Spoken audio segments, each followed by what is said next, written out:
बिस्मिल्लाहिर्रहमानिर्रहीम, अस्सलाम वालेकुम। आई एम ख्वाजा मोहसिन इनाम। स्टूडेंट्स, अल्लाह ताला से दुआ है कि आप खैरियत से हों। इस लेक्चर में हम एक थ्योरम डिस्कस करेंगे। आइए शुरू करते हैं। स्टूडेंट्स, थ्योरम की स्टेटमेंट है right bisectors of sides of a triangle are concurrent, यानी किसी ट्राइंगल की साइड्स के राइट बाइसेक्टर्स कंकरेंट होते हैं, एक पॉइंट पर मिलते हैं। स्टूडेंट्स, हमें रिकॉल करना होगा कि राइट बाइसेक्टर किसे कहते हैं। आप वर्ड राइट को भी छोड़ दें, आप रिकॉल करें कि बाइसेक्टर किसे कहा जाता है। शाबाश। बाय जो प्रीफिक्स है इसका मतलब होता है टू, और सेक्टर हिस्से।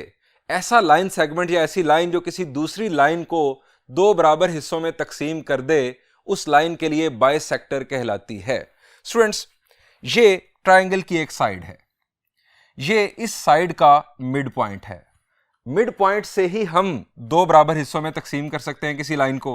मेरा सवाल आपसे यह है कि इस मिड पॉइंट से मैं कितने लाइन सेगमेंट्स या लाइंस ड्रॉ कर सकता हूं। इस मिड पॉइंट से पास करते हुए मैं कितनी डिफरेंट लाइंस पास कर सकता हूं। The answer is infinite number of lines can be drawn through a single point, यानी इस लाइन के लिए मैं infinite number of bisectors draw कर सकता हूं। अब उन इनफाइनाइट बाइसेक्टर्स में से एक बाइसेक्टर ऐसा होगा जो कि इस लाइन के लिए परपेंडिकुलर होगा, राइट एंगल बना रहा होगा, 90 डिग्रीज एंगल बना रहा होगा। उस बाइसेक्टर को हम कहेंगे राइट बाइसेक्टर या परपेंडिकुलर बाइसेक्टर। ये जो मैंने बाइसेक्टर ड्रॉ किया है, this is right bisector for this side A B. इसी तरह ये राइट बाइसेक्टर है साइड बी सी के लिए, और ये राइट बाइसेक्टर है, ये राइट बाइसेक्टर है साइड ए सी के लिए। और आप देख सकते हैं कि ये तीनों बाइसेक्टर्स, तीनों राइट बाइसेक्टर्स एक पॉइंट पर मिल रहे हैं। स्टूडेंट्स, आपने मैट्रिक में प्रैक्टिकल ज्योमेट्री करते हुए ये राइट बाइसेक्टर्स ड्रॉ करना सीखे थे। जरा रिकॉल करें, कंपास की मदद से आपने ड्रॉ करना सीखे थे। अब जरा ये भी रिकॉल करें कि आपने ये ड्रॉ क्यों किए थे। शाबाश जी, आपने ये परपेंडिकुलर बाइसेक्टर्स ड्रॉ किए एक ट्राइंगल के लिए, और आपको ये भी याद होगा कि जब आपने ड्रॉ किए तो वो एक पॉइंट पर मिले थे, और बास स्टूडेंट्स के कुछ मैनुअली गड़बड़ होने की वजह से नहीं भी मिलते तो वो ज़बरदस्ती इस डॉट को मोटा करके मिला देते थे और इनकी कंकरेंसी ज़बरदस्ती बना देते थे। ये पॉइंट ऑफ कंकरेंसी ढूंढने के बाद आप एक और काम भी करते थे, ज़रा ये भी रिकॉल करें। वो काम क्या था? आप एक सर्कल ड्रॉ करते थे। स्टूडेंट्स, वो सर्कल अगर आपको याद हो वो तीनों वर्टिसेस से गुजरता था। अब एक ऐसा सर्कल जो तीनों वर्टिसेस से पास करता है किसी ट्राइंगल के लिए, उस सर्कल को हम सर्कम सर्कल का नाम देते हैं। यानी ये जो पॉइंट है ये बुनियादी तौर पर उस सर्कम सर्कल का सेंटर था, यानी इस पॉइंट ऑफ कंकरेंसी को हम सर्कम सेंटर कहते थे। स्टूडेंट्स, इस सर्कम सेंटर में एक और प्रॉपर्टी भी मौजूद है। चूंकि ये सर्कम सेंटर है सर्कम सर्कल का, इसका मतलब है कि इस पॉइंट का डिस्टेंस ए, बी और सी से बराबर है। This point is equidistant from all the three vertices of a triangle. ये इस पॉइंट ऑफ कंकरेंसी की दूसरी डेफिनेशन आ गई। यानी इसकी एक डेफिनेशन ये है कि this is point of concurrency of right bisectors of a triangle, और दूसरी डेफिनेशन ये आ गई कि this point is equidistant from three vertices of a triangle. ये तो स्टूडेंट्स हमने रिकॉल किया अपना पिछला कंसेप्ट। अब स्टूडेंट्स, हमें यहां पर करना क्या है? हमें इन परपेंडिकुलर बाइसेक्टर्स की कंकरेंसी प्रूव करनी है। प्रैक्टिकल ज्योमेट्री नहीं है ये एनालिटिक ज्योमेट्री है। यहां पर हमें इस तरह से प्रैक्टिकली ड्रॉ करके नहीं बताना। हमें गिवन होंगे कोऑर्डिनेट्स तीनों वर्टिसेस के, उन कोऑर्डिनेट्स की बेस पर एनालिटिक ज्योमेट्री के कंसेप्ट्स को यूज करते हुए हमें इस कंकरेंसी को साबित करना है। हमें गिवन है इन तीनों पॉइंट्स के कोऑर्डिनेट्स। मैं लेट करता हूं कि इन तीनों पॉइंट्स के कोऑर्डिनेट्स हैं x1 y1 पॉइंट ए के coordinates, x2 y2 point B के कोऑर्डिनेट्स, और x3 y3 पॉइंट सी के कोऑर्डिनेट्स। अब स्टूडेंट्स, जरा रिकॉल करें, एक्सरसाइज 4.4 में हम बड़ी डिटेल में डिस्कस कर चुके हैं कि हम तीन लाइंस की कंकरेंसी कैसे साबित करते हैं। शाबाश। अगर हमें तीन लाइंस की कंकरेंसी साबित करनी हो तो उसके लिए हमें उन तीनों लाइंस की इक्वेशन चाहिए। उस इक्वेशन से आप जरा रिकॉल करें, हम एक डिटर्मिनेंट बनाते हैं। उस डिटर्मिनेंट की वैल्यू अगर जीरो आ जाए तो हम कहते हैं कि ये तीनों लाइंस कंकरेंट हैं, एक पॉइंट पर मिल रही हैं। अब स्टूडेंट्स यहां पर भी हम उसी कंसेप्ट को यूज करेंगे। हमें इन तीनों राइट बाइसेक्टर्स की इक्वेशंस चाहिए। अब ये राइट बाइसेक्टर्स बुनियादी तौर पर लाइन सेगमेंट्स हैं या स्ट्रेट लाइंस हैं। आप अगर इन दोनों साइड्स पर एरो हेड्स बना दें, नेवर एंडिंग आप बना सकते हैं, कोई मसला नहीं, तो ये लाइंस हैं। अदरवाइज जिस तरह से मैंने शो किया ये लाइन सेगमेंट्स हैं। स्टूडेंट्स हमें इन लाइन सेगमेंट्स की इक्वेशंस चाहिए। अब किसी लाइन की इक्वेशन मालूम करने के लिए हमारे पास बहुत सारे ऑप्शंस हैं, आप डिस्कस कर चुके हैं एक्सरसाइज 4.3 के अंदर। हम पॉइंट स्लोप फार्मूला यूज कर सकते हैं अगर हमारे पास पॉइंट और स्लोप हो। हम स्लोप इंटरसेप्ट कंसेप्ट यूज कर सकते हैं अगर हमारे पास स्लोप के साथ वाई इंटरसेप्ट हो। हम 2 पॉइंट फार्मूला यूज कर सकते हैं अगर हमारे पास उस लाइन के दोनों पॉइंट्स हो। हम 2 इंटरसेप्ट फार्मूला यूज कर सकते हैं अगर हमारे पास उस लाइन के दोनों इंटरसेप्ट्स हो। अब हमें यहां पर देखना है कि इस राइट बाइसेक्टर के लिए या इस राइट बाइसेक्टर के लिए या इस राइट बाइसेक्टर के लिए हमारे पास क्या इंफॉर्मेशन आ सकती है। स्टूडेंट्स गौर करें, शाबाश। चूंकि ये राइट बाइसेक्टर है, इसी में इंफॉर्मेशन छुपी है। राइट बाइसेक्टर, परपेंडिकुलर बाइसेक्टर, ये साइड की बाइसेक्शन कर रहा है और इसके अलावा ये परपेंडिकुलर है। अब इससे हमें क्या मिलेगा? बाइसेक्शन से हमें पता चल रहा है कि ये मिड पॉइंट से गुजर रहा है। इस मिड पॉइंट के कोऑर्डिनेट्स हम मालूम कर सकते हैं इन दो पॉइंट्स के कोऑर्डिनेट्स की बुनियाद पर। और उसके बाद जब हमारे पास इस मिड पॉइंट के कोऑर्डिनेट्स आ जाएंगे तो हम इस बाइसेक्टर की स्लोप भी मालूम कर सकते हैं, क्योंकि ये राइट बाइसेक्टर है। आप जानते हैं एनालिटिक ज्योमेट्री के कंसेप्ट की बेस पर कि अगर दो लाइंस एक दूसरे पर परपेंडिकुलर हों तो उनकी स्लोप्स एक दूसरे का नेगेटिव रेसिप्रोकल होती हैं। अगर आप साइड ए बी की स्लोप मालूम कर लें तो उस स्लोप का नेगेटिव रेसिप्रोकल होगी हमारे पास इस राइट बाइसेक्टर की स्लोप। पॉइंट के कोऑर्डिनेट्स को हम स्लोप के साथ मिलाकर पॉइंट स्लोप फार्मूला का कंसेप्ट यूज करते हुए इस राइट बाइसेक्टर की इक्वेशन लिख लेंगे। इसी तरह वर्किंग होगी इधर और इसी तरह वर्किंग होगी इस बाइसेक्टर के लिए। हमारे पास जब तीनों इक्वेशंस आ जाएंगी तो हम डिटर्मिनेंट बनाएंगे और डिटर्मिनेंट को देखेंगे कि क्या वो जीरो आता है, और वो जीरो आएगा, क्योंकि प्रैक्टिकल ज्योमेट्री की बुनियाद पर हम जानते हैं कि ये बाइसेक्टर्स, ये राइट बाइसेक्टर्स हमेशा कंकरेंट होते हैं और उस डिटर्मिनेंट को जीरो आना होगा। अब स्टूडेंट्स हम वर्किंग स्टार्ट करते हैं। यहां पर भी हम मेंशन कर लेते हैं कि ये परपेंडिकुलर है और यहां पर भी। मैं नाम दे रहा हूं इन पॉइंट्स को, इस पॉइंट को नाम दे रहा हूं डी का, इसको ई का और इसको एफ का। अब स्टूडेंट्स मैं इस राइट बाइसेक्टर की इक्वेशन मालूम करने जा रहा हूं। इसके लिए मुझे पॉइंट डी के, यानी पहले मैं इस पर वर्किंग कर रहा हूं, पॉइंट डी के कोऑर्डिनेट्स चाहिए। अब पॉइंट डी मिड पॉइंट है बी और सी का।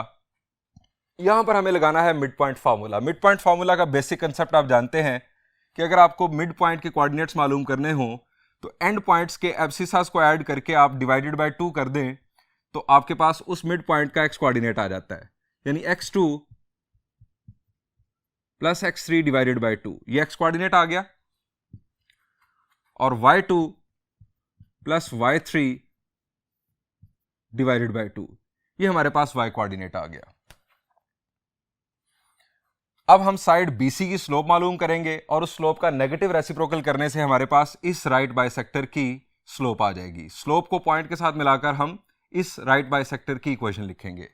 अब ये जो कुछ वर्किंग हम कर चुके हैं इसका जिक्र करते हैं। हम यहां लिखेंगे referred to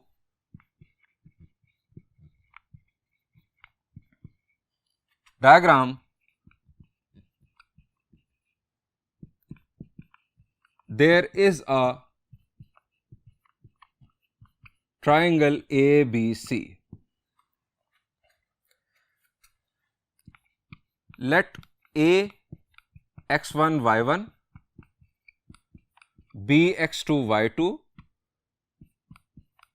C x3 y3, ये हमने लेट कर लिए। अब हम यहां पर पॉइंट D के कोऑर्डिनेट्स मालूम करने जा रहे हैं, बल्कि हम पहले लिखते हैं let D E and F be mid points of sides BC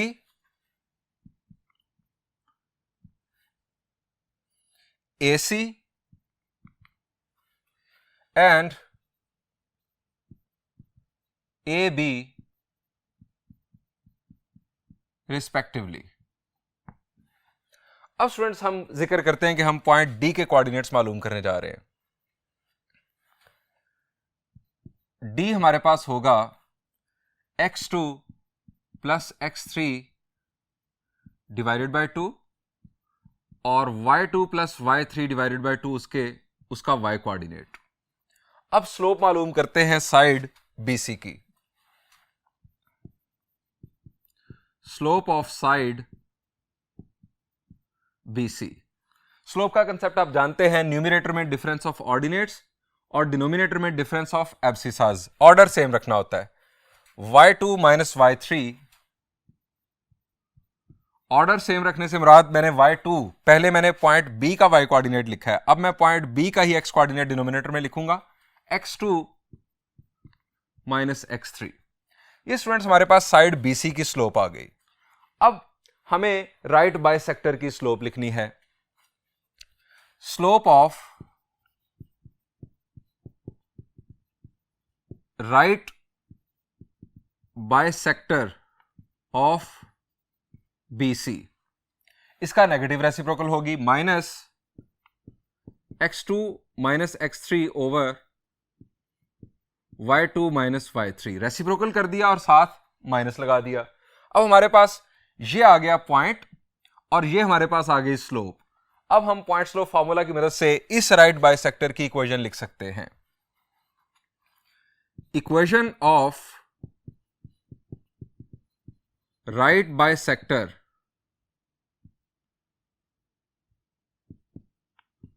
of side BC by point slope form. ये इक्वेशन मैं पॉइंट स्लोप फॉर्मूला की मदद से लिख रहा हूं। पॉइंट स्लोप फॉर्मूला दिमाग में जरा रिकॉल कर लें, क्या था? y minus y1 is equal to m into x minus x1। ये x1 और y1 उस पॉइंट के कोऑर्डिनेट्स हैं जो पॉइंट हमारे पास उस लाइन का मौजूद होगा। हमारे पास ये पॉइंट मौजूद है, x1 की जगह पर ये आएगा और y1 की जगह पर ये आएगा, और ये है हमारे पास स्लोप y माइनस y1। ये है स्टूडेंट्स हमारे पास y1, जो गिवन पॉइंट है उस लाइन का जो पॉइंट हमारे पास मौजूद होगा उसको हम कहते हैं y1। उसके y कोऑर्डिनेट को y1 और उसके x कोऑर्डिनेट को x1 हम कह रहे हैं। यहां पर हम लिखेंगे y2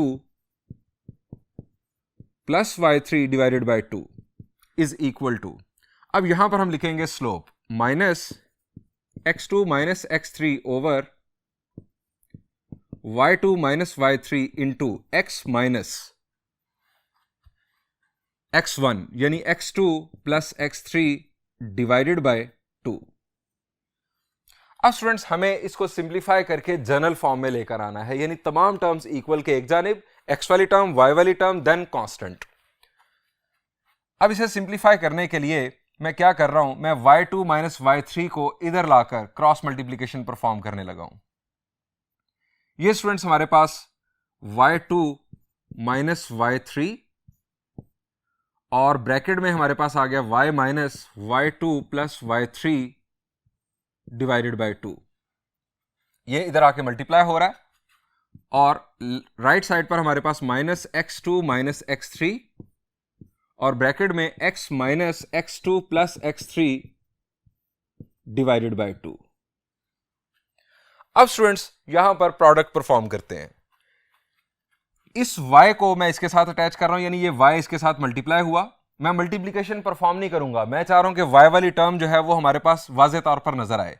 सो ये y इसके साथ अटैच हो जाएगा, यानी यहां लिखा जाएगा y2 minus y3 into y। अब इसको इसके साथ अटैच होना है, माइनस यहां पर लिखा गया। अब y2 माइनस y3 और यहां पर है y2 plus y3। y2 minus y3 into y2 plus y3 क्या होगा? a minus b into a plus b क्या होता है? The answer is a square minus b square. यहां पर इस 1/2 को हम कर लेते हैं साइड पर और ब्रैकेट में लिखा जाएगा y2 square minus y3 square.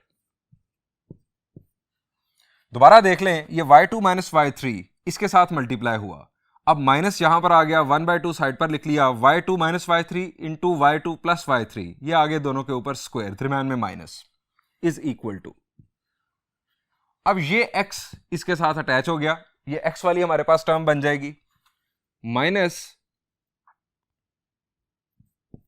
x2 minus x3 into x। अब यहां पर इस टर्म ने इसके साथ मल्टीप्लाई होना है, माइनस माइनस हमारे पास बन रहा है प्लस, ये माइनस और ये माइनस, प्लस 1/2 साइड पर x2 माइनस x3 और यहां पर x2 plus x3, a minus B into A plus B, वही कंसेप्ट दोबारा, x2 square minus x3 square. अब स्टूडेंट्स इन तमाम टर्म्स को हम इक्वल के एक तरफ शिफ्ट करके इसे जनरल फॉर्म में कन्वर्ट करते हैं। ये हमारे पास है x वाली टर्म, ये y वाली टर्म, और ये दोनों टर्म्स मिलकर हमारे पास कांस्टेंट टर्म बनने जा रही है। तमाम टर्म्स को इक्वल के एक जानिब लिखते हैं। इस टर्म को जब मैं लेफ्ट साइड पर शिफ्ट करूंगा तो ये हो जाएगी positive x2 minus x3 into x, उसके बाद plus y2 minus y3 into y, इसके बाद ये हमारे पास term minus 1/2 y2 square minus y3 square, उसके बाद ये टर्म दूसरी तरफ जा रही है तो ये भी minus 1/2 x2 square minus x3 square. ये स्टूडेंट्स हमारे पास एक राइट बाइसेक्टर की इक्वेशन आ गई, और ये किस साइड का राइट बाइसेक्टर है? The answer is side BC का राइट बाइसेक्टर है। ये साइड BC के राइट बाइसेक्टर की इक्वेशन है। स्टूडेंट्स जिस तरह हमने लास्ट लेक्चर में जब हमने एल्टीट्यूड्स आर कंकरेंट ड्राइव किया था, हमने एक एल्टीट्यूड की इक्वेशन मालूम की और फिर सिमेट्री को फॉलो करते हुए दोनों एल्टीट्यूड्स की इक्वेशन लिखी। बिल्कुल उसी पैटर्न पर हम यहां पर भी काम करेंगे। हम एक साइड के राइट बाइसेक्टर की इक्वेशन लिख चुके हैं, यानी ये साइड BC के राइट बाइसेक्टर की इक्वेशन है। ये B और C के कोऑर्डिनेट्स यहां पर यूज हुए हैं। x2 हमारे पास साइड जो वर्टेक्स B है उसका x कोऑर्डिनेट है, और ये वर्टेक्स C का x कोऑर्डिनेट है, और यहां पर भी इसी तरह से और यहां पर भी इसी तरह से है, यानी y कोऑर्डिनेट्स और x कोऑर्डिनेट्स यहां पर B और C के हैं। अब हम साइड AC और साइड AB के राइट बाइसेक्टर की इक्वेशन सिमेट्री को फॉलो करते हुए लिखेंगे। By symmetry, we can write equations of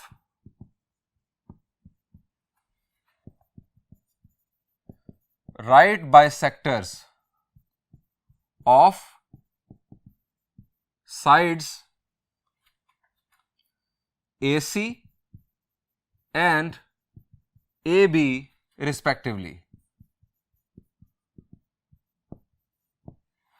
आप जिस पैटर्न पर मैंने एक साइड पर वर्किंग की है, यानी साइड BC के राइट बाइसेक्टर के लिए वर्किंग की है, अगर आप उसी पैटर्न पर वर्किंग करेंगे तो आप दूसरे बाइसेक्टर्स की इक्वेशन भी मालूम कर सकते हैं।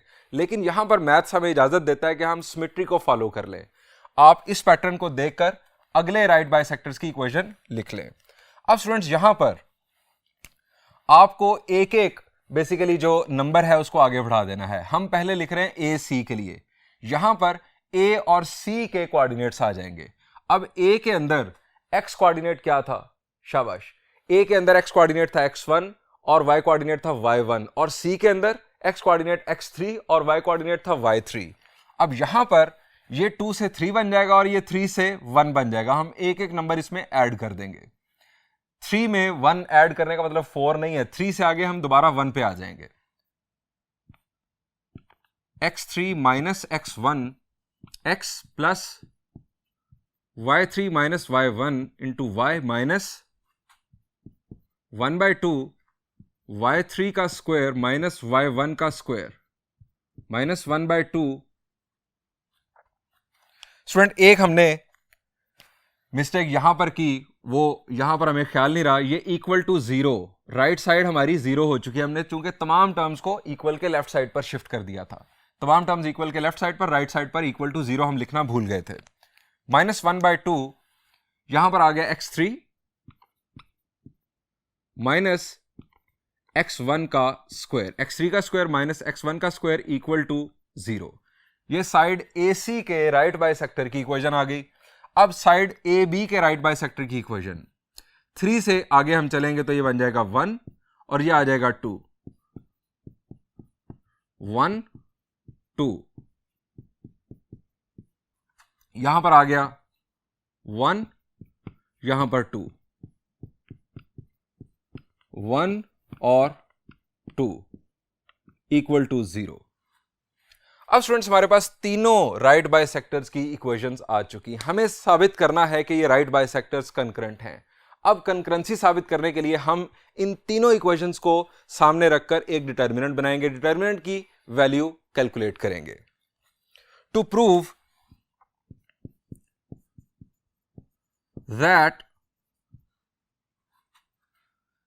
these right bisectors are concurrent, we will evaluate, हम डिटर्मिनेंट इवेल्युएट करेंगे। डिटर्मिनेंट में जो फर्स्ट टर्म है वो x का कोएफिशिएंट x2 माइनस x3, यानी एक हम पहले इक्वेशन को सामने रखेंगे, x का कोएफिशिएंट, फिर y का कोएफिशिएंट और फिर कांस्टेंट। -1/2 y2 का स्क्वायर माइनस y3 का स्क्वायर -1/2 x2 का स्क्वायर माइनस x3 का स्क्वायर। अब इसी पैटर्न पर हम दोनों राइट बाइसेक्टर से इसी तरह से पॉइंट्स पिक करेंगे। ये हमारे पास x3 माइनस x1, आप यहां पर देख के भी वर्किंग कर सकते हैं, आप जस्ट नंबर्स को इंक्रीज करते रहें, 2 से 3 और 3 से 1। y3 का स्क्वायर माइनस y1 का स्क्वायर -1/2 x3 का स्क्वायर माइनस x1 का स्क्वायर। और तीसरी हमारे पास रो आ जाएगी x1 minus x2 y1 minus y2 minus 1/2 y1 का स्क्वायर माइनस y2 का स्क्वायर माइनस 1/2 x1 का स्क्वायर माइनस x2 का स्क्वायर। और ये हमारे पास डिटर्मिनेंट की दूसरी लाइन। अब स्टूडेंट्स हमें इस डिटर्मिनेंट को जीरो लाकर दिखाना है। डिटर्मिनेंट कब जीरो होता है, जरा फर्स्ट ईयर चैप्टर 3 रिकॉल करें, शाबाश। जब कोई सी दो रोज या कोई से दो कॉलम्स बिल्कुल एक जैसे हों, या पूरी रो या पूरे कॉलम को हम जीरो दिखा दें। ये हमारे पास बिल्कुल शॉर्टकट वे होता है किसी भी डिटर्मिनेंट को जीरो साबित करने का। अब स्टूडेंट्स जीरो अगर हमने किसी रो को बनाना है या किसी कॉलम को बनाना है तो इसके लिए आपके पास टूल्स कौन से हैं? आप रोज को आपस में ऐड सब्ट्रैक्ट कर सकते हैं, आप कॉलम्स को आपस में ऐड सब्ट्रैक्ट कर सकते हैं, आप किसी एक रो का नॉन जीरो स्केलर मल्टीपल किसी दूसरी रो में ऐड कर सकते हैं, किसी कॉलम का नॉन जीरो स्केलर मल्टीपल किसी दूसरे कॉलम में ऐड सब्ट्रैक्ट कर सकते हैं। इसके अलावा आप रोज को इंटरचेंज कर सकते हैं, इसके साथ माइनस बाहर आता है लेकिन आप ये कर सकते हैं। आप कॉलम्स को आपस में इंटरचेंज कर सकते हैं, इससे भी एक माइनस साइन बाहर आ जाता है। यानी हमारे पास डिफरेंट टूल्स हैं। अब हमें यहां पर गौर करना है कि कौन सा टूल यूज करते हुए हम किसी एक रो या कॉलम को जीरो बना सकते हैं। आप स्टूडेंट जरा गौर करें इन रोज पर, इनमें एक पैटर्न मौजूद है। हमने इसी पैटर्न को फॉलो करते हुए दोनों इक्वेशंस को लिखा है। आप जरा गौर करें कि हम किस रो में कौन सी रोज या कौन सी रो ऐड करें कि हमारे पास वो सारी की सारी रो जीरो हो जाए। शाबाश। यहां पर देखें x2 है, ये हमारे पास माइनस x2 है, यहां पर माइनस x3 है, यहां पर प्लस x3 है। x2 माइनस x2 जीरो हो जाएगा, minus x3 plus x3 zero हो जाएगा। अब ये हमारे पास रो 2 में है, ये रो 3 में है। इसका मतलब ये है कि मुझे इन तीनों रोज को ऐड कर देना चाहिए। x2 के साथ माइनस x2 कैंसिल हो जाएगा, माइनस x3 के साथ प्लस x3 कैंसिल हो जाएगा। ये जो माइनस x1 है ये प्लस x1 को कैंसिल कर देगा, ये हमारे पास यहां पर जीरो आ जाएगा। आप किसी रो में बाकी 2 रोज ऐड कर दें, चाहे रो 1 में बाकी 2 रोज ऐड कर दें, चाहे रो 2 में बाकी 2 रोज ऐड कर दें, या रो 3 में बाकी 2 रोज ऐड कर दें, यहां पर भी कैंसलेशन हो जाएगी और इसी तरह यहां पर भी कैंसलेशन हो जाएगी। अगर आप गौर करें, यहां पर अगर मैं प्रोडक्ट परफॉर्म करूं तो यहां पर क्या आ रहा है, -1/2 y2 स्क्वायर। अब जरा देखें कि +1/2 y2 स्क्वायर कहां पर आ रहा है, minus minus plus 1/2 y2 square यहां पर आ रहा है, यानी यहां से -1/2 y2 स्क्वायर, यहां से +1/2 y2 स्क्वायर। सो ऐड होने से 0 आएगा। इसी तरह अगर आप बाकी टर्म्स को भी गौर करेंगे तो वो किसी ना किसी दूसरी टर्म से, जो कि हमें या तो यहां से मिलेगी या यहां से मिलेगी, ऐड होकर 0 हमें देगी। सो इन तीनों रोज को ऐड करना हमारे लिए एक शॉर्टकट वे है इस डिटर्मिनेंट को 0 साबित करने के लिए। मैं यहां पर लिख रहा हूं, adding row 2 and row 3 in row 1 we get। हमें ये एडिशन यहां पर परफॉर्म करके नहीं दिखाना, आप रफ में चेक कर सकते हैं। वैसे आप समझ गए हैं कि ये 0 हमारे पास बन रहा है।